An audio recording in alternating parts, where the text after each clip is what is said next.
Have you ever been in a tornado or been able to see one? Well, I got the opportunity to not only see one, but be chased by one.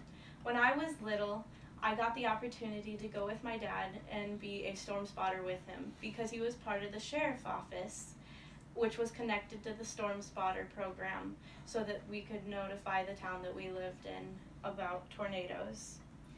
They are very beautiful things, and I have a passion for them. In fact, I have such a passion for them that I wanted to be a meteorologist for a while. Yes, they are beautiful, but they are very deadly and dangerous.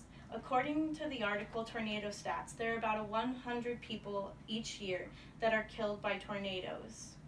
This graph right here shows each year from 1875 to 2011 the average of fatalities by tornadoes. 1925 was the worst year for tornado fatalities at 800 people. You can see that on the graph at the top.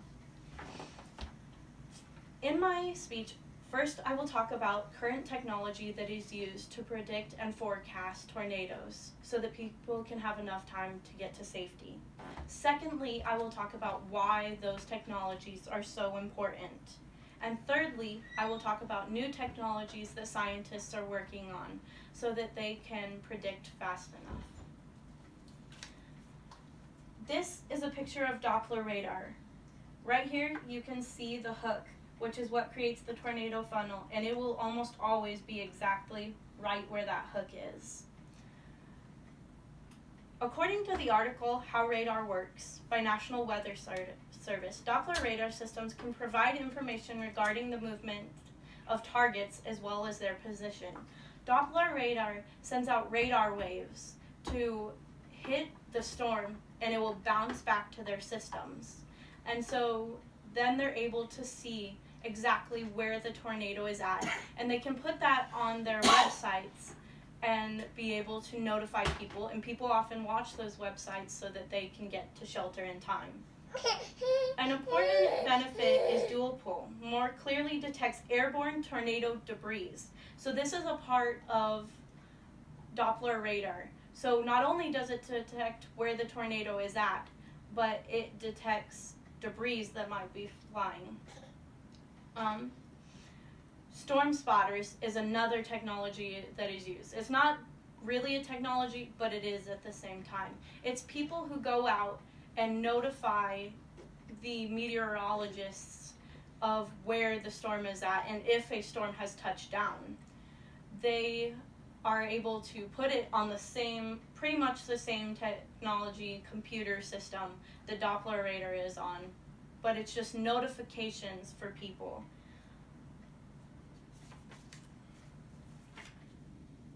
According to the article Skywarn Storm Spotters by NOAA Weather Service, most National Weather Service officers across the country provide training specific to their local areas of responsibility.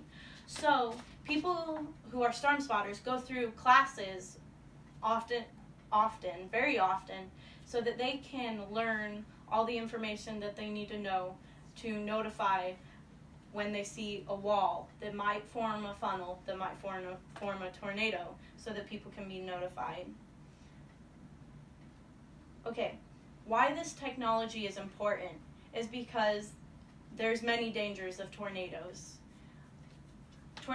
According to Tornado Facts and History by Missouri Storm Aware, the strongest tornadoes have rotating winds of more than 250 miles per hour.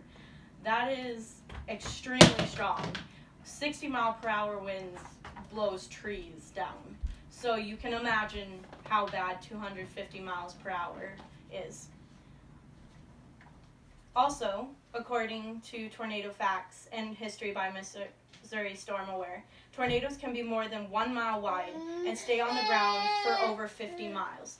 So it could often, in areas like Colorado where little towns are all around, it could destroy like 3 towns, 4 towns, maybe 5 towns even at a time in one tornado.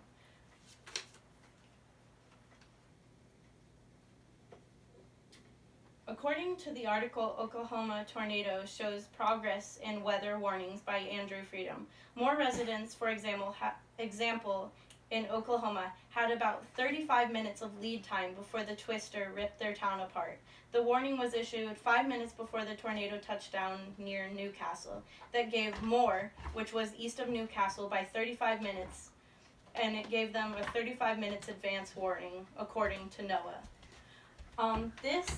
What it's talking about is the Warn-On system, which is a new technology scientists are working on. As you can see, it kind of looks like Doppler, which is kind of what it is. But you can see that it shows 30 minutes ahead, 35 minutes ahead, 40 minutes. So it's forecasting where the storm might be in those minutes according to the temperature of wind levels, and also just where wind is headed that it might blow the tornado. Forecasting a tornado before it lands is key to keep people safe and alive. There are great types of tornado forecasting technology that keeps people safe today, but there could be better. There truly needs to be better because tornadoes are so deadly. Scientists are always working on better, new ways to keep people safe from deadly storms. As said in the beginning, tornadoes and storms have always been a passion of mine, and I want to be able to inform people so that they can stay safe.